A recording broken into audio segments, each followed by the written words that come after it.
Hoy es nuestro expositor, nuestro miembro de número, Walter Daloia Criado. Se desempeña como vicecónsul honorario del Reino de España. Es, como dije, miembro de número de nuestro instituto. Miembro colaborador de la Real Academia Matritense de Heráldica y Genealogía de España. Académico correspondiente de la Academia Argentina de Genealogía. Miembro correspondiente del Centro de Estudios Genealógicos y Heráldicos de Catamarca. Miembro de número de la Junta Sabatina de Especialidades Históricas de Buenos Aires.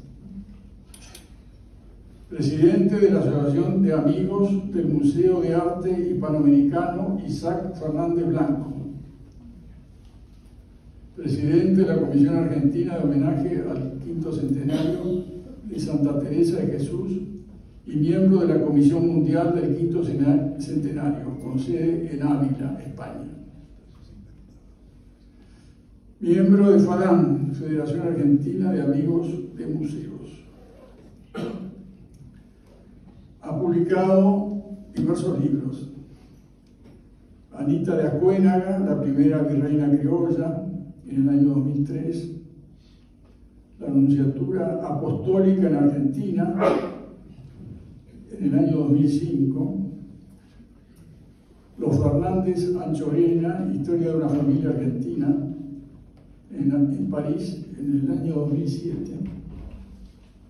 El infierno y la gloria de Adelia María Aguilar de Olmos, publicado en el año 2012. Es coautor de otras obras, es decir, es autor de algún capítulo de los Congresales de Tucumán, su genealogía y ascendencia. Cuando Buenos Aires fue una corte, la visita de la infanta Isabel en 1910. Entre sus numerosos trabajos de investigación, citamos a Dote, Arras y Ajuar, el arma de las mujeres. Lucir y lucirse, el lujo de los hidalgos. El marquesado de Sobremonte. El mayorazgo de Acuénaga. El pintoresco caso de don Antonio de Ita o doña Leocadia, paje que fue de un obispo de Buenos Aires. El caballero de la Sacra Militar Orden Constantiniana de San Jorge, distinción otorgada en Madrid por el Duque de Calabria en el año 2004. Es hermano de la primitiva hermandad de los Nazarenos de Sevilla, Archicofradía Pontificia y Real de nuestro Padre Jesús Nazareno, Santa Cruz en Jerusalén y María Santísima de la Concepción de la ciudad de Sevilla, en España. Walter, adelante con tu conferencia, cuyo título es Los Anchorena Olvidados. Adelante, Walter. Gracias, muchas gracias. Gracias, Ernesto. Antes que me olvide, agradezco a María Marta Quinodó que ha hecho posible esta conferencia, que es un antiguo artículo que yo había escrito y se había perdido y no lo podía encontrar, bueno, y ella en sus archivos cibernéticos lo encontró, con lo cual hemos hecho posible esta charla. Y a todos los presentes, muchos invitados míos, alguna anchorena o descendiente que conozco y algunos que seguramente hay que no conozco. El título ya de por sí creo que es un título convocante, diríamos, ¿no? O por lo menos curioso, al hablar de los Anchorena olvidados, ¿no? ¿Por qué los Anchorena olvidados? ¿Quiénes fueron? ¿Por qué los olvidamos o no los conocemos? ¿No? En realidad busqué ese título porque el trabajo está realizado a partir de la investigación en archivos de España y Argentina, y tienen como principal fuente la correspondencia privada entre Juan Esteban de Anchorena, que es el primer Anchorena que llega a Buenos Aires, y su hermana, Juan Esteban, y su hermana Sor Teresa de Jesús de Anchorena, que es una monja dominica en Pamplona. El análisis de las cartas nos revela una desconocida, o al menos olvidada, genealogía de los Anchorena, sobre todo en las ramas colaterales del fundador de la familia en Buenos Aires, ¿no? Y además nos habla de una realidad, que era una realidad bastante común a la mayoría de las familias porteñas de la segunda mitad del siglo XVIII, ¿no? La familia quedó en España, que seguía viviendo una realidad. Los que vinieron a Buenos Aires, muchas veces enriquecidos, ya vivían otra realidad. Y en este caso, también el estudio de los Anchorena en España y sus relaciones con la familia de Buenos Aires nos abre un mundo desconocido, no solo de nombres y de fechas, sino también de intereses, de afectos y también de miserias. Muchas veces en las genealogías nos regodeamos enunciando nombres, pero detrás de esos nombres hay afectos, hay miserias, hay tristezas, hay angustias. Y en esta historia vamos a ver que hay bastante de todo esto. Y también generosidad, ¿no? En este caso vemos que hay dos realidades: el viejo mundo, que pone los ojos en América, que ve en la figura del rico comerciante la única vía de promoción, y el mundo americano, que más allá de los negocios y la promoción social, de la independencia y de la guerra, no olvida las raíces y la llamada de la sangre, en este caso. El estudio de esta rama, que permanece en España, nos muestra además la realidad de una familia en el siglo XVIII y principios del siglo XIX, que, como decimos, vive dos realidades: la del comerciante enriquecido y la de quienes en España, en la guerra, la pobreza, esperan ser redimidos por el oro de América. Es decir, dos mundos, dos realidades que se encuentran en ese intercambio entre una vieja monja de clausura y uno de los hombres más ricos de la ciudad indiana. En definitiva, otra historia de los Anchorena que no conocemos o que conocemos poco. Al sur del Valle del Bastán, cercano a Ciga y Almandoz, en Navarra, se encuentra Berroeta. Es un lugar pequeño que trepa hacia una cuesta con la iglesia en lo alto. Sus casas son grandes, con balcones corridos, amplios portalones de piedra en los que algunos campea el escudo. Tiene altos tejados por los que se desliza la nieve en el invierno, es una zona de alta montaña.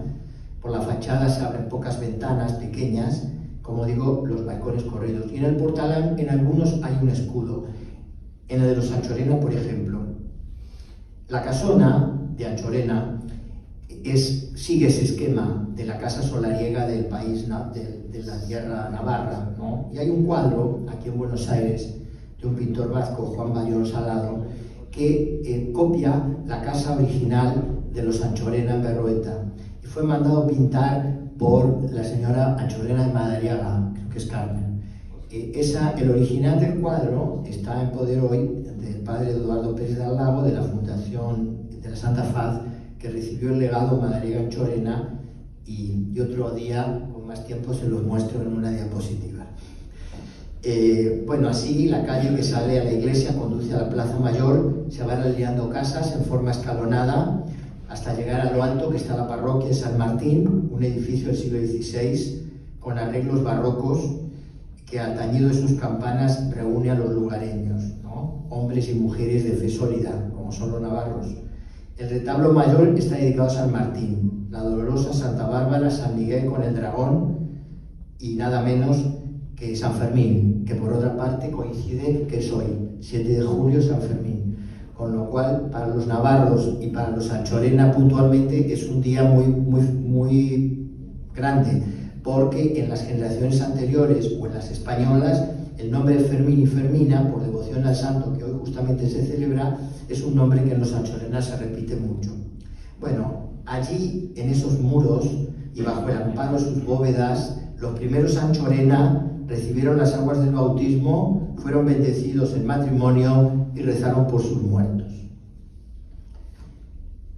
Yo no me voy a dedicar y no me voy a detener demasiado en las anteriores generaciones, porque quiero explayarme al momento de la correspondencia, es decir, a fines del siglo XVIII y principios del XIX, que son los personajes que nos ocupan. Pero para ubicar un poquito hablamos de que Juanes de Anchorena había nacido en 1580 y era dueño, propietario de la casa de Anchorena y tenido por vecino del Valle del Bastán. Su casa, como les decía, aún a principios del siglo XX, que es cuando la pinta este señor, aún existía. Dice, a pesar de su gran antigüedad, y conservaba en su fachada el escudo familiar. Saben que el escudo de los Anchorena es el escudo común que tenían todos los habitantes del Valle del Bastán, que es un ajedrezado de plata y sable, es decir, para los neófitos. Aquí tenemos grandes especialistas en heráldica, como Diego, pero no todo el mundo tiene por qué saber que el sable es negro, ¿no? Como un tablero de ajedrez. La leyenda, que siempre la heráldica y la leyenda están muy relacionadas, envuelve en un halo de misterio el escudo del valle. Quizá luego Diego Molina de Castro nos pueda desasnar más sobre este tema, pero bueno, yo voy a decir lo poquito que sé, y que es el significado de las figuras y los colores. Y los antiguos cronistas, en los orígenes del reino de Navarra, dice que los habitantes del valle, feroces, ágiles, arrojados y diestros en las armas, en tiempos del rey Don Sancho, lo defendieron tanto que fue como que pusieron sus vidas al tablero. Y entonces dice, por cuya acción les concedió en armas el ajedrez blanco y negro. Diego se sonríe, con lo cual no debe ser nada no debe tener nada que ver de verdad. Pero bueno, queda bonito también, ¿no? Y el mismísimo Lope de Vega nos da su propia versión de los hechos en verso, que dice: y del que los franceses victorioso quitó su preso rey, por cuya hazaña, en que fue tan valiente como Franco, le dieron el tablero negro y blanco. Así, los Anchorena usaban, como vecinos del valle, el escudo ajedrezado. Y como les decía, en el frente de su casa, de la plaza del Salvador de Tudela, también una casa aquí en Tudela, está el escudo, donde pasa luego una rama de la familia. Y aún en Buenos Aires, esto es lo curioso, por lo menos a mí me resultó curioso, en 1830, fíjense, ya mucho después de la asamblea del año 13, los hijos del primer Anchorena que llegan, los tres, timbran las cartas y las notas que le mandan a los empleados de sus estancias, a los mayordomos generalmente, con un sello en lacre con el escudo ajedrezado de Anchorena, en 1830, lo cual no creo que haya sido muy común para una familia en Buenos Aires, así un uso tan cotidiano, ¿no? Para decirle que venda tantas vacas o que, bueno, algo así del ganado puntualmente, siempre ponían el lacre con el escudo de Anchorena. Don Juan de Anchorena se había casado con María de Ecinena, también de una familia del valle de Berrueta, y tuvo dos hijos: Juan, que fue señor de la casa de Anchorena por derecho de primogenitura, y Pedro, que casó con Catalina de Tajomar, y a partir de ahí viene una rama segundogénica que se van a Tudela o Corella, ¿no? Y en Corella están establecidos los Anchorenos, los de Espeleta, en 1734, donde ya ahí tienen una carta de hidalguía. Pero la rama de la familia que hoy nos interesa, la que se establece en Buenos Aires, se había desplazado a Pamplona, donde estaba radicada desde el siglo XVII. Y allí Francisco de Anchorena, natural de esa ciudad, casó en 1688 en la parroquia de San Juan Bautista con Josefa de Elía, también natural de Pamplona, y entre sus hijos tuvieron a Domingo de Anchorena y Elía. Ese Domingo de Anchorena y Elía es el que se casa con Juana Fermina. Ahí empiezan, hoy era el santo de la señora, ahí empiezan los Fermines, con Juana Fermina de Zandueta y Alioqui, también de Pamplona, en 1717. Ese es como el origen de la familia, el origen inmediato, digamos, de la familia que luego llega a Buenos Aires, ¿no? El matrimonio se hace en 1717, principio del siglo XVIII, en la parroquia de San Juan Bautista de esta ciudad. Y Domingo Anchorena y Juana Fermina de Zandueta tuvieron por lo menos 6 hijos. De esos 6 hijos yo he podido identificar a Juan José, que es el mayor, que vamos a hablar mucho. O sea, como no tenemos el árbol ahí, se lo tienen que memorizar. Juan José, Juana Juliana Anchorena y Zandueta, María Micaela de Anchorena y Zandueta, Manuela Francisca de Anchorena y Zandueta, que estos yo creo que se murieron niños, entiendo, porque no les he podido seguir el rastro, entiendo yo, no es que esté absolutamente seguro. Y luego, los dos menores, que los tenemos que recordar, que son María Teresa de Anchorena y Zandueta, que había nacido en 1729, y Juan Esteban, el menor, que había nacido el 15 de febrero de 1734, que había sido bautizado, o sea, habría nacido el día de antes, seguramente, en San Nicolás, la parroquia de San Nicolás, ya en Pamplona.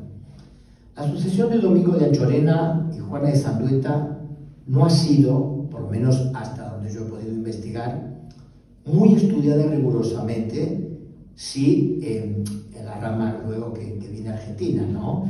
Pero no entre las hijas mujeres e incluso entre los hijos hay alguna confusión, aunque no vamos a analizar ahora. Los Anchorena y Zandueta eran parroquianos de San Nicolás, en Pamplona, una ciudad que por entonces no tenía más de 14.000 habitantes. 14.000 habitantes, o sea, un pueblo grande. No, tenía una gran plaza que estaba cortada por el medio donde se corrían los toros. Hoy, justamente, ¿no? 11 conventos. Fíjense que con 14.000 habitantes había 11 conventos que estarían llenos, un hospital y una casa de doctrinos, es decir, donde estudiaban. Tenía muchos mesones y muchas tabernas que las obligaban a cerrar por la noche para que no se hicieran escándalos. Un viajero francés, Monsieur de Teffer, que llegó a Pamplona, escribió: las mujeres no son feas y los hombres están adornados de un vello personal, y si tuvieran mejores facciones serían comparables con los más hermosos de Europa. La instrucción de los navarros es muy corta, pero han empezado a cobrar gusto por la lectura. Las librerías son tan raras entre los particulares como las plantas de la zona tórrida en los jardines de San Petersburgo, dice el francés. Bien, Pamplona tenía un aire como todas aquellas ciudades amuralladas del siglo XVIII, un aire tranquilo, una vida sosegada, laboriosa, regida por las campanas, una ciudad aburrida y silenciosa, pero que se animaba muchísimo a llegar a San Fermín, ¿no? Porque se llenaba la ciudad de guitarras, de jotas, y por las tardes se corrían los toros en la plaza de Castillo. Esa es la Pamplona de la mitad del siglo XVIII, donde los Anchorena y Zandueta se fueron encaminando por la vida. Juan José de Anchorena, el hermano mayor de estos hermanos de los que hemos hablado y de los que rescatamos tres: Juan José, Teresa y Juan Esteban. Juan José, el hermano mayor, fue maestro cerero, es decir, vendía velas. Un documento emitido en Pamplona y existente en el Archivo General de la Nación, aquí dice: don Juan José de Anchorena, maestro cerero, vecino de esta ciudad, es hermano de don Juan Esteban de Anchorena, residente en Buenos Aires. Este don Juan José se casó con una señora María Francisca Javiera de Udri y Montalvo en 1743 y tuvo dos hijos: Francisco Antonio Doroteo, del que no sabemos nada, y Juan Domingo Ramón, del que sabemos bastante, ¿no? Y del que ahora vamos a hablar. Entonces, este es Juan José. La mujer, María Teresa, la hermana menor de las mujeres y mayor que el que vino a Buenos Aires, ingresa como religiosa y profesó en el convento de Santa Catalina de las Madres Dominicas de Pamplona, con el nombre de Sor María Teresa de Jesús. El convento estaba ubicado en la calle Jarauta y formaba parte de un conjunto de edificios entre las calles Jarauta y le llamaban por entonces el Portalico de Cristo. ¿Por qué? Porque cuando fueron a fundar las Carmelitas Descalzas, la Madre Catalina de Cristo, compañera de Santa Teresa de Jesús, fue a fundar a Pamplona. Y dice que pasando por la calle Jarauta se le apareció Cristo y le dijo: cómprame este portalico, que lo quiero para mi convento. Y esta monja lo compró y fundó el convento de Carmelitas Descalzas. Luego, con los años, las carmelitas vendieron el convento a las dominicas. Entonces ahí, en ese pequeño conventito de la calle Jarauta, es donde vivía Sor María Teresa de Jesús de Anchorena, que era un convento en ese momento de dominicas que se había originado en una comunidad de beatas que le llamaban las Villarreales, porque eran 3 hermanas Villarreal las que las habían fundado, y a fines del siglo XVIII se dedicaban a la enseñanza, aunque era de clausura, pero se dedicaban a la enseñanza. Del resto de los hijos, nada sabemos. Juana, María, Micaela, suponemos que se murieron niñas. Entonces, Juan Esteban, que es el que nos queda, tenemos Juan José, María Teresa. Juan Esteban, el más pequeño, es el único que, llevado por ese deseo de progreso, inicia la aventura a las Indias, dando origen así a la rama argentina de los Anchorena y a su mítica fortuna. Juan Esteban de Anchorena y Zandueta nació en Pamplona. Fue bautizado el 15 de febrero de 1734 por don Miguel de Urtasun, siendo su padrino don Esteban de Yarra, vicario de Esparza. Y tenía el muchacho 16 años cuando decidió venirse a América. Todo parece que antes de embarcarse había estado en Cádiz, o por lo menos en relación con los comerciantes de Cádiz, comerciantes vascos y navarros, porque hay algunas cartas posteriores de su hermano Juan José que cuando viene a Buenos Aires, ya estando en Buenos Aires, su hermano le escribe y le dice: los señores hace 10 meses que se mantienen en Madrid, por lo cual habla de unos señores de él, sus amos, sus patrones. Los amos, le escribe, él viene en 1751 y en el 54 su hermano le escribe: los amos hace ya 2 años se mantienen en la corte, y aunque el señor Iturriogaray vino, volvió en el mes pasado con don Vicente, con lo cual se sabe que había estado empleado con algunas familias ricas en Cádiz o en conexión con Cádiz. Lo que sí es evidente que cuenta con la ayuda de un tío para afrontar el viaje. Su madre tenía una hermana, doña Ana de Zandueta, que se había casado con Miguel Marcos de Beltranena, y este don Miguel es que le da dinero a Juan Esteban para pagar el billete y afrontar los gastos del viaje. No, quizá también lo inicia en el comercio. Juan Esteban no se olvidará de su tío, y muchos años más tarde, Beltranena se muere, cuando se muere en 1762, hacia 12 años que Anchorena ya está en Buenos Aires, le dice, él escribe y dice: era una de las pocas personas por las que sentía verdadero afecto, dice Juan Esteban. Cuando el casi adolescente Anchorena se embarca rumbo a las Indias, llevaba solo el corto dinero de su tío y una recomendación para sus paisanos. Sabía leer, escribir y contar. 3 cosas importantes para empezar a hacer un patrimonio. Corría el año de 1751 y venía como criado de don Antonio de Ibarra. Hay un documento en la casa de contratación donde dice: expediente de información y licencia de pasajero a Indias de Domingo de Ibarra, mercader, vecino de Cádiz, con sus criados, Juan Francisco Alberro, natural de Cádiz, y Juan Esteban de Anchorena, vecino de Pamplona, a Buenos Aires. Y por esto tenemos un retrato de Anchorena, ¿no? Hoy decía que alguien quería que Susana le imagine la cara de un señor. Bueno, pues podemos casi imaginarlo, porque lo describe muy bien, ¿no? Con 16 años, y dice que es mediano de cuerpo, trigueño, hoyoso de viruelas y con una cicatriz, con una señal de cicatriz en la frente. Bueno, no sé si sería muy guapo, no sé. Bueno, este es el primero que llega, el Anchorena, que da origen a todos los Anchorena porteños, ¿no? Con 16 años, pues si aquí hay descendientes, para que no se lo olviden, era mediano de estatura, trigueño, hoyoso de viruelas y con una cicatriz en la frente. Bueno, Buenos Aires aún formaba parte del virreinato del Perú, ¿verdad? Y su puerto rivalizaba con el de Lima. Por lo tanto, la relación entre Lima y Buenos Aires era, como sabemos, intenso, ¿no? Y hay un grupo de comerciantes que, como sabemos, la mayoría eran vascos, son los que de alguna manera van a formar la clase dirigente, luego dirigente política también ya para el siglo XIX, ¿no? y todos los que en la primera mitad del siglo XVIII llegan a Buenos Aires, vascos como Lezica, como Santa Coloma, como Álzaga, ¿verdad?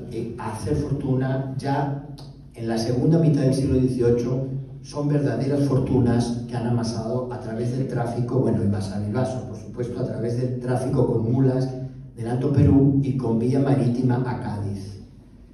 Juan Esteban de Anchorena bien pronto se relaciona con ese grupo poderoso, sobre todo por las recomendaciones que traería de España y también por innatas habilidades. Comienza a participar de ese mundo, tiene la protección de don Domingo de Ibarra, y este don Domingo es dueño de una considerable fortuna, que tiene hasta barcos, y se especializaba sobre todo don Domingo en el comercio de géneros y de ropa. Bien pronto Anchorena evidencia las cualidades para el comercio, porque el mismo año que llega ya empieza a enviar a Córdoba por su cuenta ponchos y tabaco. Comercia con seda, sombreros y medias de hombre y empieza así una fulgurante y ascendente carrera en el comercio del plata. 6 años después, en 1757, él llegó en 1751. 6 años después, don Domingo de Ibarra, el amo, se ausenta definitivamente para España y le deja todo el fondo de comercio a Anchorena. Se va en el barco San Francisco Javier en medio de rumores y problemas con comerciantes. No se llevaba nada bien con el resto de los vascos que había en Buenos Aires. Había encontrado en Anchorena un hombre de confianza y viendo sus notables cualidades lo deja, pero le escribe una vez que está en España, desalentando lo que se quede en Buenos Aires. Le dice: remito a vuestra merced el borrador de conocimientos y también el de estado de facturas que a mí se me olvidaron entregar. Mándeme vuestra merced a Cádiz cuando guste y no se detenga mucho en esos países. Le dice: haga vuestra merced por venirse, pues se podrá proporcionar alguna cosa en su beneficio. Él no quiere tentar que Anchorena no se detenga en Buenos Aires y que se vuelva a España lo antes posible, pero para Anchorena ya había visto que esto era un promisorio futuro, y lo que al maduro y amargado Ibarra todo le parecían inconvenientes, al joven navarro se le presentaban como un interesantísimo desafío y una puerta abierta hacia la fortuna. Y comienza a establecer muchos vínculos con el interior, especialmente con Córdoba, con Salta, donde coloca vino, tabaco, objetos de metal, a cambio de ponchos, frazadas y otras manufacturas locales. Por ejemplo, la correspondencia es gigantesca. Voy a leer 2 o 3 renglones de esto. He recibido del carretero Ferreira el poncho que me remite, el cual dice haberle costado 44 pesos. Procuraré venderlo a lo más que pueda. O sea, ya vemos el espíritu, ¿no?, comercial. Compra cueros en el Uruguay, importa bretañas y cintas para el adorno y el vestido de las señoras. Es curioso que en las cartas están las muestras de las cintas y las muestras de las sedas con el alfiler, que se ha oxidado el alfiler, pero la seda está perfecta, que son sedas, trocitos de tela, las muestras de mediados del siglo XVIII, ¿no?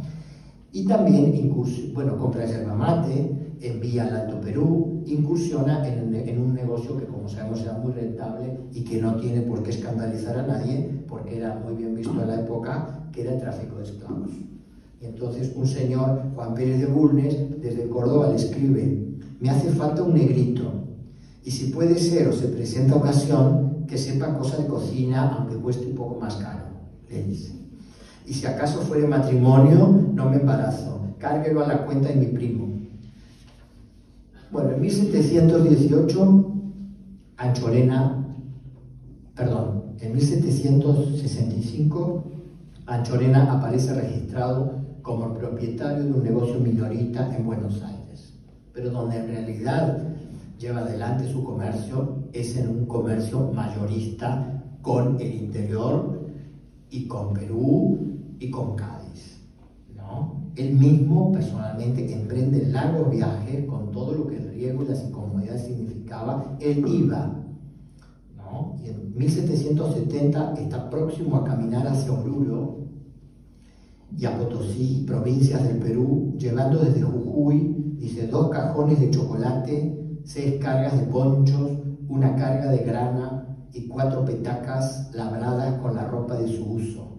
Y al año siguiente lleva desde Salta 8 petacones que contienen 55 docenas de cuchillos, varas de bramante, y le compra a don Cecilio Sánchez, que es el padre de Mariquita Sánchez de Thompson, posteriormente, 149 caballos y los envía a Río Negro. O sea, es un hombre, como vemos, esto simplemente para abrir el abanico de lo que significaba el comercio de Anchorena. Ya por entonces vemos que es un importante comerciante entre Paraguay, Buenos Aires, el Alto Perú, Cádiz, incluyendo Francia y el Caribe. Su ascenso, sobre todo, se debe al sistema comercial, ¿no? Al monopolio que necesitaban de intermediarios y que traían de España, sobre todo las cosas suntuarias, y devolvían los productos de la tierra para reiniciar el ciclo. Juan Esteban tenía muchos empleados, algunos asociados, les escribía muchísimo, tenía una minuciosa rendición de cuentas, ¿no? Y las instrucciones dadas a sus empleados son claras y muy severas. Uno de ellos le contesta, ¿no?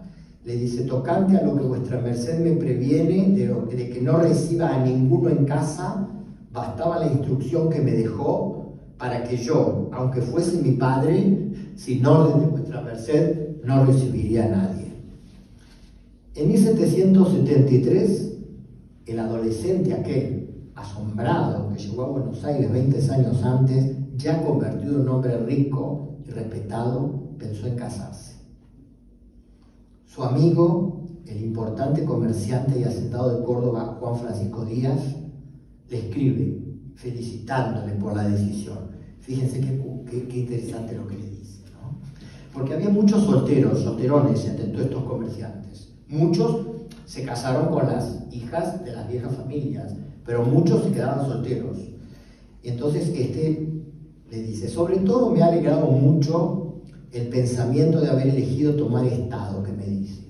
Porque, amigo, lo cierto es que llevando el buen fin de la sucesión es la mejor cosa, a fin de que los hijos logren lo que tanto nos ha costado a cada uno de por sí, y no que al cabo lo recojan sacristanes sin haberle costado nada. Bueno, la novia, la elegida, era doña Romana, no Ramona, sino doña Romana López de Anaya y Gamiz de las Cuevas. Pertenecía a una vieja, linajuda familia porteña emparentada con los López Osornio, los Cascos de Mendoza, incluso más atrás Manrique de Lara y los Cabrera de Córdoba, los Rolón de Corrientes. O sea, estaba emparentada con todo el mundo con el que había que emparentar en ese momento. Pero los vaivenes de la fortuna habían empobrecido a esa rama de la familia de la novia. O sea, que tenía mucho linaje, pero poco más, o nada más. Y entonces los López de Anaya, de alguna manera, obligaron a Romana a tomar estado con un consorte de un rango socialmente muy inferior, como era Anchorena en ese momento. Pero bueno, en Buenos Aires no había nobleza titulada, y en ese momento la riqueza, bueno, en ese momento y siempre, ¿no? La riqueza daba poder, y a fines del siglo XVIII las grandes familias eran las de los comerciantes, que no les era muy difícil resucitar viejas hidalguías y constituir así una sociedad con visos de aristocracia, aunque con mentalidad burguesa, ¿no? Por eso cantaban aquella copla famosa, que la habrán oído: vuestro don, señor Hidalgo, es el don del algodón, que para poder ser don necesita tener algo.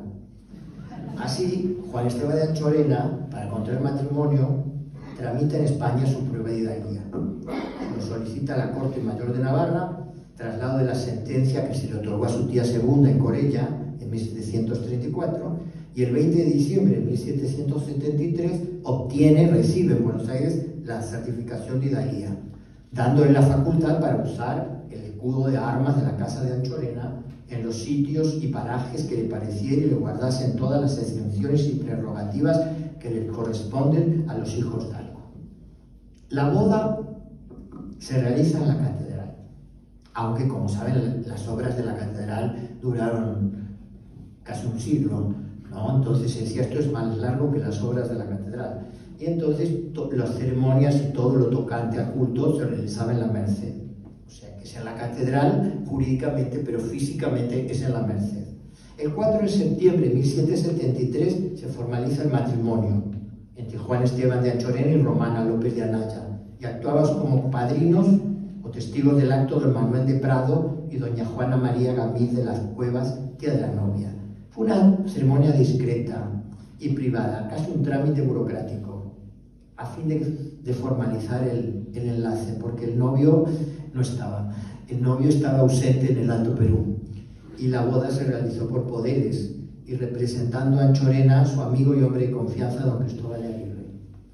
Bueno, ya estaban casados, entonces, aunque el novio estaba en el Alto Perú, todo indica que antes que el matrimonio se constituyera, los Gamiz de las Cuevas se quisieron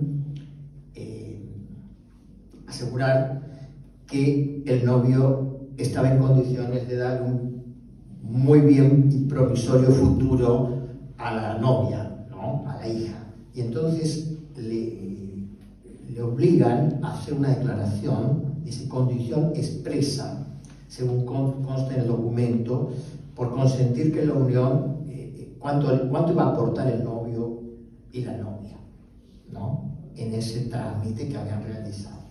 Entonces así, ante el escribano Boiso, Anchorena deja constancia que aporta al matrimonio unos 76.000 pesos, sin incluir los esclavos que tenía el Alto Perú, ni los muebles de la casa que alquilaba en Buenos Aires. No tenía casa en Buenos Aires, fíjense cómo se casó.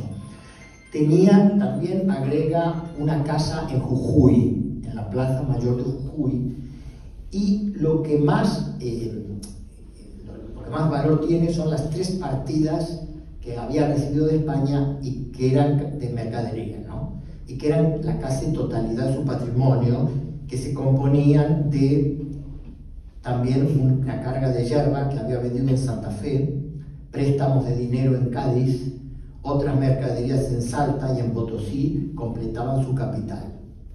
Como digo, la única propiedad era un solar y casa en Jujuy que hacía esquina con la iglesia. La novia, bueno, todo eso es novio. O sea, quedó claro cuál era su situación económica. La novia, por su parte, deja expresa constancia que no aporta capital ni dote alguna al matrimonio, lo cual es curiosísimo, ¿no? Porque entonces, si vemos lo otro, en el matrimonio Sobremonte, por ejemplo, que se casa con Juana María de Larrazábal y de la Quintana, la novia aporta todo lo que se pueda pensar, ¿no? Las camas, la plata, todo, y el novio aporta el título de Castilla, ¿no? Mientras que cuando se casa Anita de Azcuénaga con Olaguer Feliú, Anita de Azcuénaga aporta toda la plata labrada y los muebles y todo lo que se pueda pensar, que Olaguer Feliú 4 pesos, pero aquí fue al revés. El que aportó el capital fue Anchorena, y el que aportó y la que aportó la sangre, digamos, vieja, fue la novia, pero sin aportar de dote nada. De este matrimonio, como sabemos, nacen 3 hijos. Esto ya es más sabido porque ya son los argentinos, ¿verdad?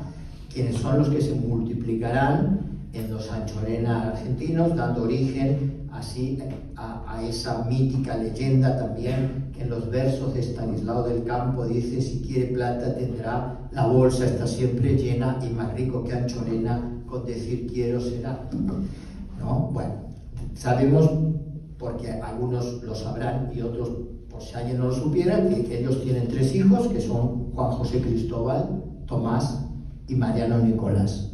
Juan José Cristóbal se casa primero con Bonifacia de Veralecica, con quien no tiene hijos, después con Andrea Ibáñez Marín, y de esa rama descienden los Aguirre Anchorena, los Nazar Anchorena, entre muchos otros. Tomás se casa con Clara García de Zúñiga, y de esa rama descienden, por ejemplo, los Anchorena Riglos, los Elotondo Anchorena, los Pacheco Anchorena y muchos otros más. Y Mariano Nicolás se casa con Estanislao de Arana, y de ellos descienden bueno, por ahí la rama que ha tenido también más lucimiento, ya que Nicolás, que se casa con Mercedes Castellanos de Anchorena y descienden a su vez por eso los duques de Fernán Núñez, los Lura Anchorena, los Fernández Anchorena y por ahí los condes de Castellán, los duques de Muxí, los Pasanchorena, los Madalego Anchorena. Pero bueno, esos son los Anchorena argentinos y aquí hay gente que sabe muchísimo más que yo de esto, entonces no me meto con ellos, ¿no? Vamos a hablar de los que quedaron en España, que por eso son los olvidados, ¿no? Entre tanto, pensarán ustedes, ¿qué sucedía con la familia que estaba en España? ¿Cómo era la relación entre los hermanos? Juan Esteban el pequeño vino acá, hizo la fortuna, y con los que quedaron allá, con la monja y con el cerero, ¿qué pasó? Navarra, desde los primeros tiempos, había estado muy presente en el corazón de Juan Esteban. Y desde que llegó en 1751, siempre se había preocupado en enviar dinero a su familia, en primer lugar a su tío y protector, Miguel de Beltranena, a quien le fue devolviendo el dinero, a sus padres y hermanos. Sabemos por las cartas que envió varias remesas de dinero en 1755 y 1756, y en algunos casos para socorro de su señor padre, como dice expresamente de Cádiz. Pero con su hermano Juan José, y muy particularmente con su hermana, Sor María Teresa de Jesús, con quien mantiene una constante correspondencia, y de quienes ya poderoso comerciante se convierte en su principal protector. La suerte de su hermano Juan José había distado mucho de la suya. Juan José, desde 1750, era serero del reino y de todas las parroquias de Pamplona, tenía un cargo administrativo en la ciudad, pero bueno, aunque se celebraran muchas misas, se prendieran muchas velas, tampoco daba para hacer una gran fortuna. Entonces su vida como cerero y como empleado, más las vicisitudes de las guerras, que Navarra y Pamplona fue siempre muy sacudida por las invasiones y por las guerras, le habían reducido a una situación de muchas necesidades. A eso sumamos las desgracias familiares y en particular las andanzas de su hijo Juan Domingo, que no hicieron más que agregarle dolor y pesadumbre a la vejez, como vamos a ver ya con el nombre. No sé si le acertaron mucho, ¿no? Bueno, vamos a decirle Juan Domingo Ramón para que no haya confusiones, ¿no? Juan Domingo Ramón de Anchorena y Udri, es decir, el sobrino de Juan Esteban, primo carnal de los 3 anchorenas porteños. Se había casado el 14 de octubre de 1772 en San Juan Bautista, en Pamplona, con Catalina Josefa de Iraizoz, que era hija de Tomás de Iraizoz y Tomasa de Urquiza, y tuvieron por lo menos 4 hijos: Alejandra Josefa, que era la mayor, María Cordula Manuela de Anchorena, Vicente José de Anchorena y una niña que murió infante. Todo eso pues entre 1770 y 1785, más o menos.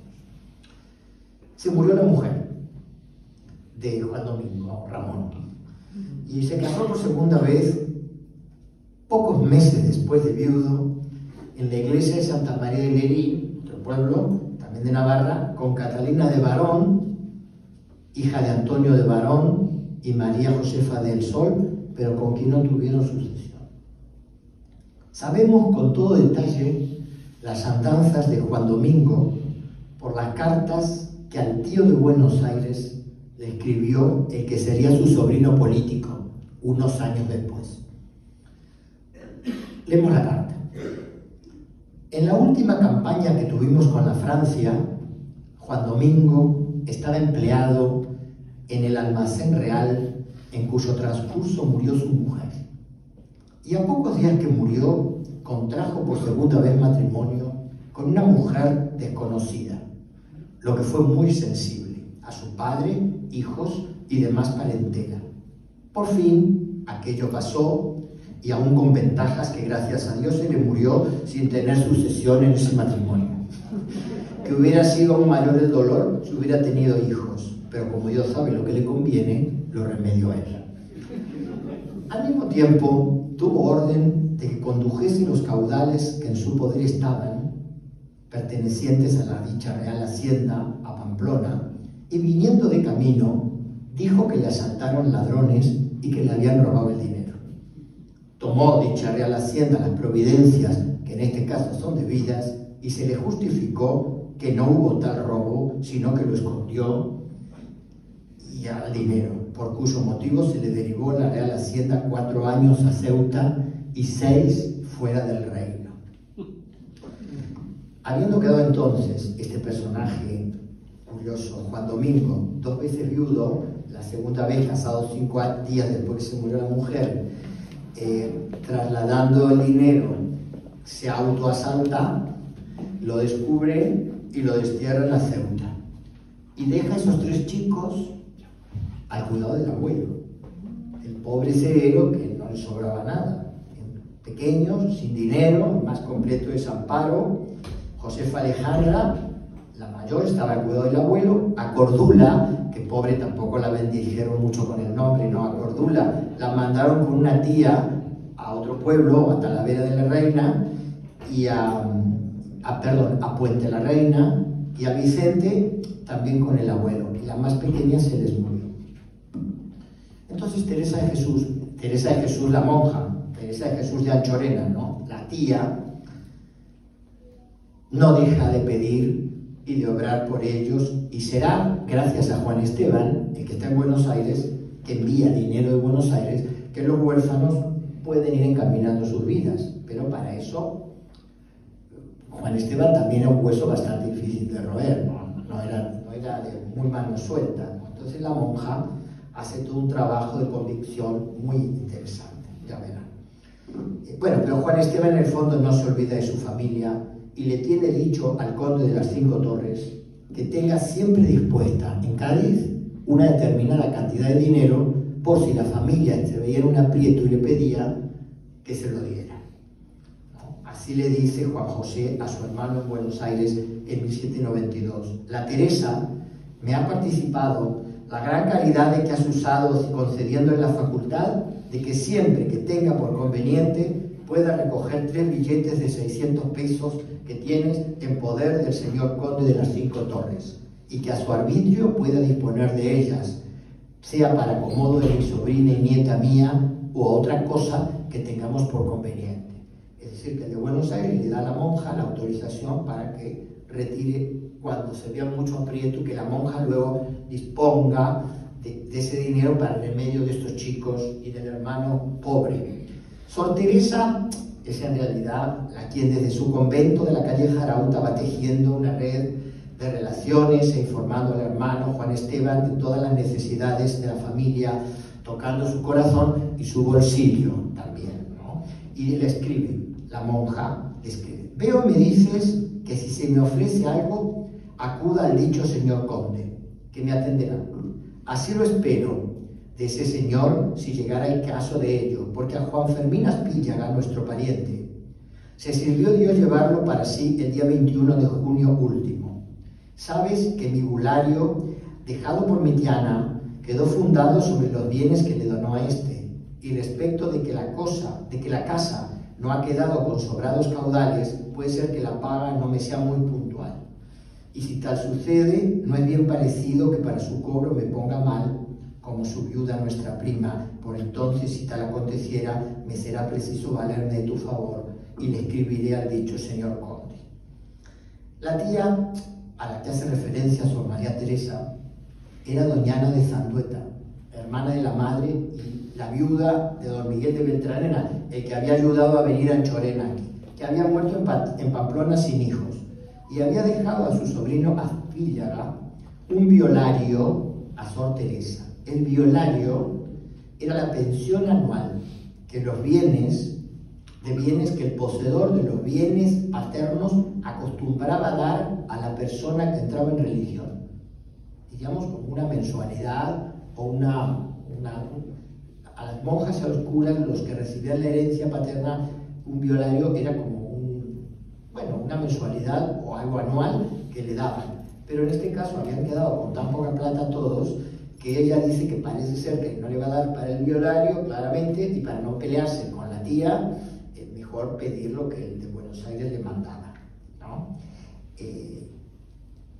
Poco después vuelve a hacer referencia al asunto y la monja le vuelve a escribir: lo de la casa de nuestra prima va tomando mala cara. El día 8 de marzo se le han muerto los 2 hijos sacerdotes que tenía. El mayor, el que más la ayudaba después de una larga enfermedad. Pero sobre todo, lo que más le preocupa a Sor María Teresa era el futuro de los pequeños sobrinos nietos, por lo que pide a su hermano se acuerde de ellos. Y le escribe: veo, me dices, la tendrás presente a la Alejandra, como lo tienes ofrecido, lo cual se lo insinuarás al señor conde. Yo me alegraré mucho de que lo hagas así y nos avises lo que determinas y te dicta tu voluntad, para que en vista de ello veamos si se explica el estado por donde Dios la llama. Pues yo procuro por mi parte educarla, sea buena cristiana y cumpla con su obligación, y haciéndolo así, Dios le dará luz para cierto del estado que conviene. Bueno, y la misma Alejandra le escribe al tío abuelo en Buenos Aires, en 1790, agradeciéndole sus favores y recordándole que necesita una dote para poder casarse, porque ya ha pensado que no va a ser monja, que se va a casar, ya ha elegido estado. Y entonces dice: por mi señor abuelo y mi señora tía, he sabido el socorro que vuestra merced se ha servido señalar a esta, haciéndole la prevención de lo que no necesita, si le parece me lo aplique para vestir, de lo cual le doy muchas gracias, tanto por ello como por el acordarse de mí, y espero no me ha de olvidar en adelante, conforme se ofrece, según me lo tiene dicho mi señor abuelo, pues cuando conmigo haga, se lo pagará Dios. En 1794, Anchorena envía un importante donativo a la corona. Suponemos que por una guerra, esto no, la verdad que no tuve tiempo de investigarlo mucho. Y ese donativo sale en la lista de donativos que hacen en la Gaceta. Y la monja lo lee, y el hermano lo lee. Y entonces dice: como este tanto da al rey, nosotros aquí con tantas necesidades. Y entonces su hermano Juan José le escribe: por la Gaceta de Madrid de 1 del presente mes, he visto un capítulo que hace relación: te ha servido dar a su majestad un donativo de 500 duros con su especie y un crédito de 1.200 pesos. Eso es bueno, te hayas manifestado ser un buen vasallo, pero mejor hubieras hecho haberte acordado del viejo de tu hermano, que aún no te puedo aplicar las gracias de su rey, se acuerda más que éste de encomendarte a Dios y a ti y a tus intereses. En fin, como tuyo sabrás por qué lo has hecho. Bueno, al fin Anchorena envía el dinero para la dote, la sobrina puede escoger estado y la monja le escribe. En este correo recibe Juan José carta del señor conde con fecha 9 del presente, en que le dice: tiene orden tuya para entregar 1083 reales de vellón, los cuales recibidos me los entregue a mí. Yo te doy millones de gracias. En cuanto a la Alejandra, yo me entenderé con ella. Quiero guardarle mi libertad. Estate seguro que no lo gastaré mal, como Dios me mantenga en el oficio. Las cosas se arreglaron a gusto de todos. Nuestra sobrina Josefa Alejandra espera tomar estado de matrimonio el día 10 de abril con José Ignacio de Goizueta, del lugar de Goizueta, cerero, de toda voluntad de su abuelo y mía. Le arreglaron el matrimonio con un colega, ¿no? Claramente está. Por esto le di los 2.200 pesos de los que me tienes enviado, y después de mis días le daré los otros 3.000. No, la monja es tremenda. Alejandra se casó por fin en San Saturnino de Pamplona el 11 de abril de 1796, con José Ignacio de Goizueta, maestro cerero, natural de la villa del mismo apellido y, al decir de la monja, de familia muy ejecutoriada. Y es verdad, porque en la Real Chancillería de Valladolid habían reconocido el 22 de abril de 1528 la hidalguía de Martín de Goizueta, tal como la había pedido en un auto de reconocimiento el alcalde de la villa de Goizueta. Esta ventajosa boda se debía sin duda a la dote de Alejandra, enviada por Juan Esteban de Anchorena de Buenos Aires, por lo que le escribían: mil gracias por reconocer de que ahí nos ha venido el bien. Goizueta se hizo cargo del abuelo y de los hermanos de la mujer, por lo que parecía medianamente arreglar la situación. Pero la empeñosa Sor Teresa no cede en su afán de ubicar al resto de la familia. Cordula tenía 21 años y estaba en el más completo desamparo porque había sido criada por una tía de su madre en Puente de la Reina y esta se murió y le dejó una memoria de 200 pesos que no le alcanzaba para vivir. Y entonces la recibió Goizueta, el cuñado, pero bueno, también quería de alguna manera ubicarla, ¿no? Y entonces Sor Teresa le vuelve a escribir a su hermano Anchorena en Buenos Aires. En 1802. Ya sabes que no soy amiga de pedir si no hay necesidad. Ya sabes que no soy amiga de pedir si no hay necesidad. Pero ya que el Señor te ha favorecido con bienes de fortuna, dice, te he de merecer que te acuerdes de ella, pues es tan sobrina como la otra. Claro, si le habías dado la dote a la Alejandra, tenía que darle a la Cordula. Y entonces que te acuerdes de ella, pues te es tan sobrina como la otra. Espero que tus hijos no tendrán menos por eso. Y eso lo has de hacer poniendo los ojos en Dios por vía de limosna. Espero que no me has de dejar desairada, pues te lo pido de todo corazón y ellos no saben, pero veo la necesidad y además que se lo merece. Bueno, el corazón y la conciencia de don Juan Esteban no fue insensible a los ruegos de la hermana y prometió enviar el dinero suficiente para ubicar a Cordula, y no solo Cordula, sino también al pequeño Vicente, que era el otro chiquito que quedaba, que ya era un adolescente, ¿no? La noticia se resolvió con gran alegría en Pamplona, por lo que eso significaba. Y entonces le escribe el marido de Alejandra, digamos, el sobrino político. Después de la noticia que vuestra merced me comunicó del socorro que piensan dichos mis cuñados y sobrinos de vuestra merced, Cordula y Vicente José, se ha explicado Cordula en términos que su vocación por ahora es la de ser religiosa, para cuyo efecto hemos pedido constituciones a varios conventos, y entre ellos, así ella como la tía Beata y demás, nos inclinamos a San Sebastián, al convento de San Bartolomé de religiosas agustinas. Pero como no se ha verificado aún la llegada del dinero, dice, hemos suspendido la diligencia hasta que llegue el arribo de la dicha fragata. Bueno, la monja ya está decidida, la chica está decidida a ser monja en San Sebastián, en el convento de las Agustinas, pero esperan que llegue el dinero para entrar, ¿no? Y Vicente José también dice, determinamos con acierto de los interesados ponerlo en el seminario conciliar, pagando sus alimentos a razón de 12 pesos y medio fuertes. Entonces, con Josefa Alejandra bien casada, Cordula monja, Vicente en el seminario, el viejo abuelo ya podía descansar en paz. Y Goizueta escribe en 1804, con los 4.000 pesos fuertes que envió Anchorena, Cordula ha logrado su intento, pues habiendo pretendido el santo hábito en el convento de San Bartolomé de Agustinas Canónigas Calzadas de San Agustín, fue admitida y se verificó su entrada el 23 de agosto, la que se halla muy buena y muy contenta. De los 4.000 pesos fuertes destinaron su señor hermano y Sor Teresa, mi tía, 2.000 para dote y los otros 2.000 para poner la capellanía a Vicente, a fin de que se ordene.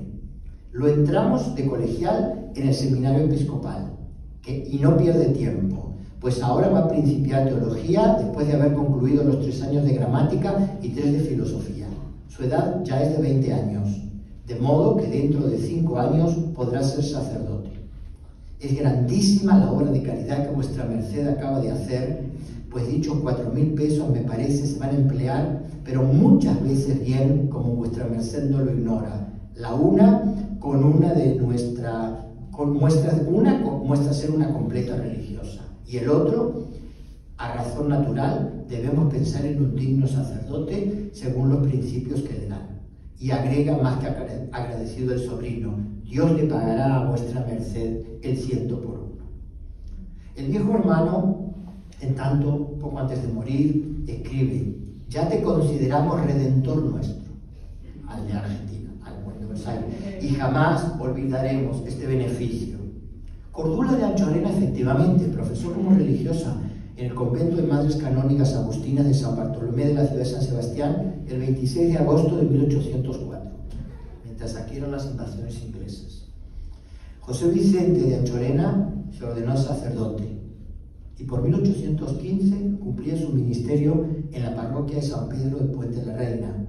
Según firma el acta de bautismo de Arrieta, el músico que escribe Marina, la zarzuela Marina de Arrieta. Bueno, el que bautizó a Arrieta fue Vicente de Anchorena, el sobrino de Juan Esteban. Pero era bastante liberal Vicente de Anchorena, es decir, suscribió a los liberales. Y entonces, años más tarde, cuando la Revolución Liberal de 1820, Vicente de Anchorena se sumó a la porción del clero navarro que defendió las medidas de los liberales. Cuando terminó el trienio liberal y restableció el absolutismo en 1824, la justicia actuó duramente con los miembros del clero, aquellos que desde el púlpito habían defendido la Constitución, las bondades de la Constitución, ¿no?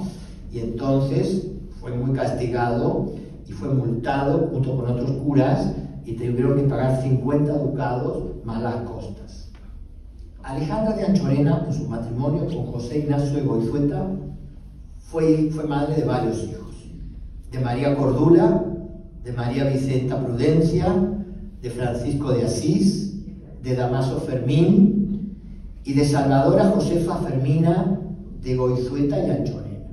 Y de esta voy a hacer brevemente la sucesión, que más o menos llega a nuestros días, brevemente. Salvadora Josefa Fermín se casó con José María Estibaus y tuvieron por lo menos 3 hijos: Amalia Anastasia Estibaus, José María Estibaus y Manuel Estibaus, que era ingeniero de caminos y puertos. Y este señor, Manuel Estibaus, fue jefe de la división hidráulica del Júcar y del Segura y uno de los que ayudó en la urbanización de San Sebastián. Se casó con Jimena Echanove y Martínez de Aragón, nacida en Teruel, que era hija de Francisco de Echanove y Guinea, que era arquitecto, con lo cual el suegro y el yerno claramente se conocieron en el ambiente de la ingeniería y la arquitectura. Y la madre de la mujer era Cecilia Martínez de Aragón y Fernández de Gamboa, que era hermana de Domingo de Aragón, que fue alcalde de Vitoria y marqués de La Solana por matrimonio, y de Bruno, que fue diputado por Álava, con lo cual ahí entroncan con una familia muy distinguida del País Vasco, que creo, no lo he podido todavía ver, pero emparentada con los actuales marqueses de los Gaitanes. Y de este matrimonio de Manuel Estibaus, que era el nieto de Alejandra, de la Anchorena, digamos, tienen a Amalia, Cecilia, Francisco, Belén y José Francisco. Francisco se casa con Isabel González Barutel y Amalia se casa con Gabriel Rebollo, que era ingeniero también de caminos, y en 1920 vivían cerca del Palacio Real, muy bien acomodados, con 2 hijas, Ángela Rebollo Estebao y María Rebollo Estebao, con doncella, sirvienta y cocinera, y Ángela Rebollo Estebao, por 1975, más o menos, era funcionaria del Ministerio de Industria, Agricultura y Comercio en Madrid. Bueno, esto así como para dar un panorama de la rama que quedó de los descendientes de Alejandra, ¿no? El pobre abuelo, el viejo, Juan José, veía llegar así el fin de su vida en serenidad y paz. El 19 de enero de 1809 murió en Pamplona Juan José de Anchorena. Habiendo muerto como cristiano, recibió los últimos sacramentos con todo el conocimiento, solo con 4 días en cama. Al 4.º día, entre las 7 y 8 de la mañana, se lo llevó el Señor pero con la alegría y tranquilidad de ver ubicados todos los nietos gracias a la generosidad de su abuelo, de su tío, es decir, su hermano en Buenos Aires. Sor María Teresa, en cambio, la monja, viviría muchos años en su convento de Pamplona. Había pasado los avatares de la guerra con los franceses, se tuvo que ir a refugiar a las dominicas de Tudela, porque los franceses arrasaron, y ahí le escribió a su hermano diciéndole: desde el día 24 de julio que se cogió el bastán y se entregó San Sebastián, parece les ha dado el cielo licencia para hacer todo cuanto mal pueden, en especial contra las religiosas. Pasan 22 los conventos de monjas que andan acogiéndose en otros conventos y en casas particulares. De los 4 que había en Pamplona, nosotros 5 andamos aquí por caridad. Y suplicaba a su hermano de Buenos Aires nuevamente ayuda. Aunque quites a un pobre de la puerta, pues quisiera morir en la religión, ya que el Señor me trajo a ella. Y pasada la guerra y vuelta a Pamplona, volvió a su convento de Santa Catalina de Siena, en la calle Jarauta. No se olvidaba de mandarles medias y calcetas a sus sobrinos y a su hermana y a su cuñada Romana, que parece que era bastante generosa en cuerpo, porque dice: a tu mujer le dirás que son bien anchas, aunque no parecen a la vista las medias, ¿no? Enviando siempre las gracias por las limonas que le mandaban de Buenos Aires y rogando por ellos junto a esa comunidad que también se veía favorecida por los Anchorena de Buenos Aires. Cuando murió Juan Esteban de Anchorena en Buenos Aires, en 1808, sus hijos continuarían enviándole limosnas a la comunidad de las dominicas de Pamplona, donde vivía la tía religiosa que sobreviviría a su hermano menor 11 años. Y en Pamplona, en el convento de las dominicas, murió en 1819 la madre Sor María Teresa de Jesús de Anchorena. La muerte de la tía religiosa fue un motivo importante para que las relaciones entre los primos se fueran distanciando, y a medida que las Anchorena porteños iban creciendo en fortuna y fama, los Anchorena navarros se iban perdiendo en la memoria de Buenos Aires. El estudio de esta rama de la familia que permanece en España nos muestra, como decía al principio, la realidad de la familia, de una familia del siglo XVIII, principios del XIX, que vive 2 realidades diferentes: la del comerciante enriquecido del virreinato y la de quienes en España, entre los avatares de la guerra y la pobreza, esperan ser redimidos por el oro de América. A mi juicio, una interesante historia de 2 mundos, Buenos Aires y Pamplona, de 2 realidades, la necesidad y la opulencia, que se encuentran en las cartas de una vieja monja de clausura y de uno de los hombres más ricos de la ciudad. En definitiva, otra historia de los Anchorena. Muchas gracias.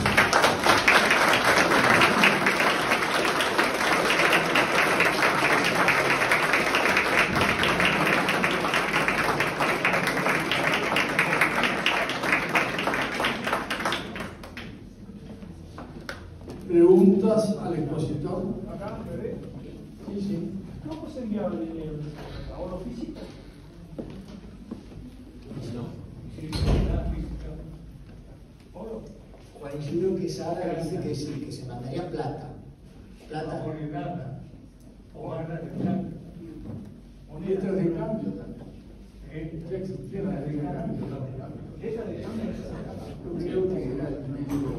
¿Y dónde lo descontaba?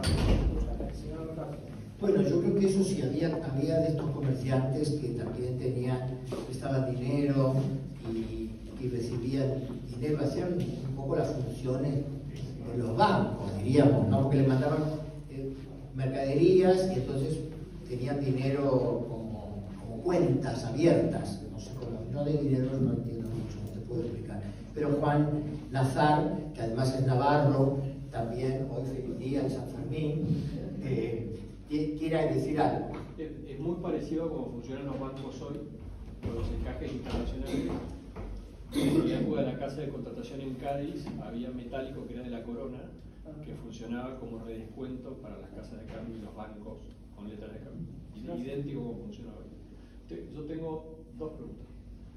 Primero, 75.000 pesos, cuando él se casa acá en Buenos Aires. ¿De qué estamos hablando? ¿Tenés idea que en relación a... Mucha plata. muchísima. Un esclavo 300 pesos. Un esclavo 300 pesos. Sí, Listo. eso, claro, porque, Ahí va. por ejemplo, en el testamento de Anchorena, en el testamento de Azcuena, que es un poco, es bastante después, ¿no? Pone los precios, me acuerdo, y dice, un espejo 300 pesos, un esclavo joven 400, pero una esclava vieja 60, por decir, ¿no? O sea que eso es mucho dinero, mucho, sí. La segunda pregunta. En Navarra, como perfectamente sabes, podías ser hidalgo y ser cerero. ¿Sí? Podías tener oficios manuales que no eran necesariamente infamantes. El País Vasco ni hablar del resto. Ellos ¿encontraste algo en toda esta correspondencia que te marque que ellos tuvieran conciencia de eso? Aparte de que manda yo creo que sí, porque sacar copia de hidalguía acá. No, porque ellos cuando dicen, cuando se casa Alejandra, ¿no? y Goizueta, que era cerero, ellos le aclaran, la monja le aclara que es una familia muy ejecutoriada, con lo cual les importaba. Les importaba. ¿No? Fuera ejecutoriada. Era compatible la calidad nobiliaria con el oficio. Claro, sí, en Navarra era compatible, Sí. ¿no? Sí, sí. En Castilla, yo no sé en esa época, pero en Castilla el trabajo manual era considerado infamante y perdían la condición de hidalgos. Hasta el ¿no? rey Carlos III Ah, hizo una real cédula que el trabajo y ciertos oficios no quitan nobleza en 1770. El oficio de padero, por bueno, ejemplo, es justo en esta época, más o menos. Bien, Gracias. Tomás. Tomás Ardani. Felicitaciones, la verdad que increíblemente bien expuesto y además nos permite entrar en esa cotidianidad de la historia familiar de hace 3 siglos. Aporto un dato que tal vez te interese, que es que Domingo de Ibarra, que estaba casado, si mal no recuerdo, con Elvira Flores de Quiñones, fue tío carnal de Juan de Ibarra, que fue un comerciante vasco instalado en Jujuy, que se casó con Mariana de Argañaras y Muguía, y que fueron los suegros de Pedro Ortiz de Zárate. Entonces, como hablabas de Jujuy y de Alto Perú, creo que puede haber ahí un nexo. Claro, seguro. Perú y Sí, seguro que sí. Y que tampoco comenté, por no hacerlo tan largo, porque hablar de Anchorena y sus redes comerciales da para hablar varias conferencias. Yo me circunscribí más bien a la relación con la familia española, ¿no? Pero ahí cuando el dependiente que tiene Anchorena, que quizá luego puede ser socio, ¿no? En Salta, por ejemplo, es Juan Antonio Fernández, ¿no? Que es el padre de Juan Antonio Fernández, el médico por el cual el hospital es el Hospital Fernández, y que nosotros con Gabino Ojeda, hace muchísimos años ya, cuando éramos muy jóvenes, bueno, ahora 25, 30 años, 30 por lo menos, encontramos una homonimia de Juan Antonio Fernández en Salta, justamente por esa relación con Anchorena, porque en realidad la historia de este trabajo es que yo hice una investigación a pedido de la condesa de Castellán, que era Fernández Anchorena por su madre, ¿no? Y entonces también tenía que estudiar los Fernández. Y llegando a Fernández parecía que descendía de un caballero de Carlos III que se llamaba Juan Antonio Fernández y que existía, pero al ver las pruebas de Juan Antonio Fernández no tenía nada que ver con las actas que encontrábamos en Salta. Y entonces que si había el gobernador de Salta y tampoco coincidía, y bueno, escribimos a Jujuy, a Bolivia, porque venía de Bolivia. Bueno, finalmente descubrimos que Juan Antonio Fernández, que es el padre del Juan Antonio Fernández, que es el primer médico y que es el antepasado de los Fernández de Rico. ¿Dónde está Juan Manuel? No lo veo. Bueno, ayúdame un poquito. Que es el de los Fernández Guerrico, ¿no? De los Fernández Torres, todos estos. Ese era el socio dependiente, socio de Anchorena, o sea, el comerciante. Y otro, Juan Antonio Fernández, en la misma época, en Salta, es el caballero de Carlos III. Y otro, Juan Antonio Fernández, en la misma época, en Salta, es el gobernador, ¿no? Pero todo esto lo descubrimos por las cartas de Anchorena. Eso, pero Anchorena, la verdad, por eso la relación es... Un nieto de Anchorena se casa con Fernando. Claro, después se casan los nietos. Un nieto de Juan Esteban, una nieta Rosa, Anchorena se casa con Fernando. Torres. Bisnieta, una bisnieta. Una bisnieta. Claro. Que son los Fernández Anchorena, los del Palacio de la Nunciatura. Bien, este señor. ¿Dónde estaba este archivo? En el Archivo General de la Nación. ¿Y nadie lo había buscado antes? No sé, yo no lo había oído, pero supongo. Lo han visto muchos, pero no esta parte, han visto la parte argentina. Claro, sí, supongo que. Ya lo he visto aquí. Claro. Llorena.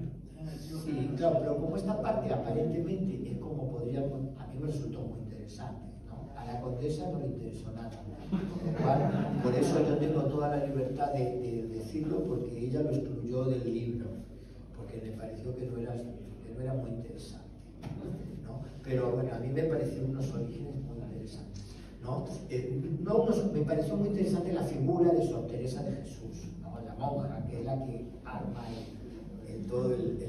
toda esa red familiar. Pero si no es por la monja, yo creo que los otros se quedan, quién sabe qué pasa con esas vidas, ¿no? Este Juan Esteban manda dinero, pero porque la monja, como sabemos, ya era sí, un poquito más que impulsaba, lo apuraba. ¿Quién lo donó? ¿Cómo se lo donó? Tú sabes, pero ¿cuál? No sabes quién lo donó. Yo creo que la familia de Mercedes Castellano. Es impresionante, porque están todas las cartas, y todas las cartas con todos los peones de las estancias. Creo que yo vi el año, los hechos, ¿no? Y hay muchísima correspondencia, de toda la correspondencia comercial. ¿No sería la rama de Aguirre? ¿No sería por Victoria Aguirre? Porque como el que siguió el comercio más fue el mayor, a José Cristóbal. Y todo eso tenía mucho que ver con el comercio. Como le digo, estaban hasta las muestras de tela que encargaban. Y hay una correspondencia muy interesante con la mujer también, ¿no? Que la mujer, parece que era bastante tacaño. Y la mujer en cartas le dice que no se preocupe tanto por el negocio, que viva, porque él pasaba viajando por un lado y por otro y no estaba prácticamente nunca en la casa, ¿no? Entonces la mujer dice Anchorena, porque ella lo trataba por el apellido, ¿no? Y le decía Anchorena, ¿por qué no piensa vivir la vida más y disfrutar, no tanto hacer dinero y tanto hacer dinero, ¿no? Entonces, las cartas son muy interesantes, ¿no? ¿Alguna otra pregunta? Yo tengo la carta, el documento de la guía de Juan Esteban. Ah, este es el documento que mandaron para casarse. ¿Dónde está ese? No, hablan del documento. Yo tengo el original. Ah, El 18. claro, el que pidió para casarse. El que pidió para casarse. Salvo que haya pedido 2 veces. ¿Y qué año es? ¿No te acuerdas? Por acá yo tengo la fecha exacta. Después míralo cuando puedas. A ver si fue el que mandó para casarse o volvió a pedirlo para alguna cosa. ¿Ah? Yo pedí pasaportes de Cádiz cuando viajaba a Buenos Aires. Y casi todos dice los rasgos, la altura, el color de la piel. Y siempre vienen con un criado. Sí, siempre. Sí, claro. Pero Bueno, criado. este domingo trajo 2. Domingo de Ibarra trajo a otro que no lo he seguido y a Anchorena. Generalmente te pagaban para que lo trajeran como criado. Claro, porque más venían como que era una forma de pasar a América. ¿No? Después acá ya se independizaban. Si no implicaba Una relación comercial, no era una servidumbre, Claro. sino tenía otro rango. Bien.